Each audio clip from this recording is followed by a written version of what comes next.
بسم اللہ الرحمن الرحیم۔ تو دو گروپ بنے تھے نبی پاک صلی اللہ علیہ وسلم کے آبا کے خاندانوں کے، ایک خوشبو والے اور ایک خون چاٹنے والے۔ خوشبو والوں میں عبد مناف کی اولاد تھی اور خون چاٹنے والوں میں عبد الدار کی اولاد اور کچھ قبیلے تھے۔ لڑائی کا بالکل این پوائنٹ آ گیا، یکدم کچھ سمجھدار، کچھ صلح جو بندے ملے اور ان دونوں قبیلوں کو ایک جگہ پر بٹھایا اور کہا کہ افہام و تفہیم کے ساتھ آپ اس معاملے کو حل کر لو، لڑائی کی ضرورت نہیں، ادھر بھی مکہ والے ہیں، ادھر بھی مکہ والے ہیں، ادھر بھی وہی لوگ ہیں، ادھر بھی وہی لوگ ہیں، آپ کے آبا ایک ہے تو کیوں لڑتے ہو؟ تو پھر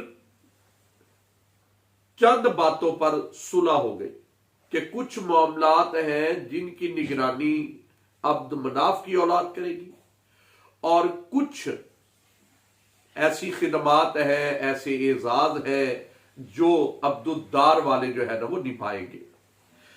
اب جو عبد مناف کے کھاتے میں جو بات آئی ان کی یعنی خدمات کے لیے، نمبر 1 ایک تو یہ کہ جو حجاج آئیں گے نا ان کی خدمت عبد مناف کی اولاد کرے گی۔ نمبر 2 فوج کی سپہ سالاری یہ بھی عبد مناف کی اولاد میں ہوگی۔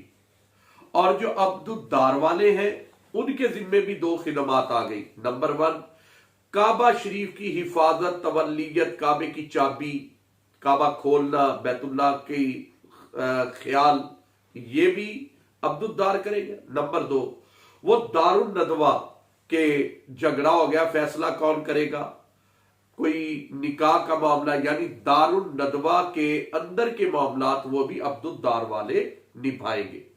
اب آگے چلیں۔ اب عبد مناف کی اولاد کے پاس جو اعزاز ہے ان میں سے مین 2 ہے، ایک حجاج کی خدمت اور ایک فوج کی قیادت۔ تو یہ 2 بھائی، ایک کا نام ہے ہاشم اور ایک کا نام ہے عبد شمس۔ عبد شمس کے پاس آ گئی فوج کی قیادت، توجہ سے سنیں، عبد شمس کے پاس آ گئی فوج کی قیادت۔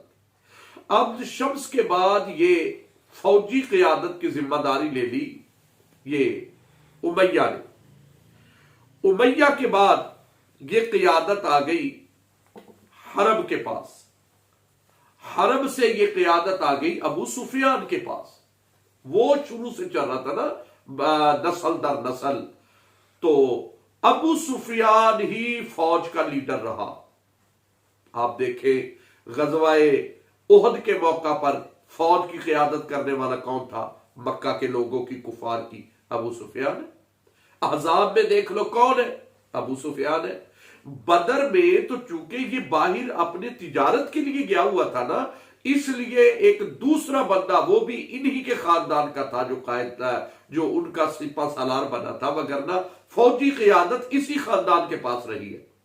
اور دوسری طرف جو حجاج کی خدمت ہے، حجاج کے لیے پانی کا انتظام ہے، کھانے کا انتظام ہے، ان کا اکرام ہے، یہ پہلے ہاشم کے پاس، ہاشم کے بعد مطلب کے پاس، مطلب کے بعد عبد المطلب کے پاس، عبد المطلب کے بعد ابو طالب کے پاس۔ یہ حجاج کی خدمت کا، حجاج کے اکرام کا، حجاج کی نگہبانی کا، یہ عبد المطلب سے ابو طالب کے پاس آ گیا۔ اور ادھر فوج کی قیادت کے معاملات یہ ابو سفیان اور ان کے خاندان کو ملے۔ اور آگے تاریخ ہمیں جو بتاتی ہے وہ بہت عجیب ہے۔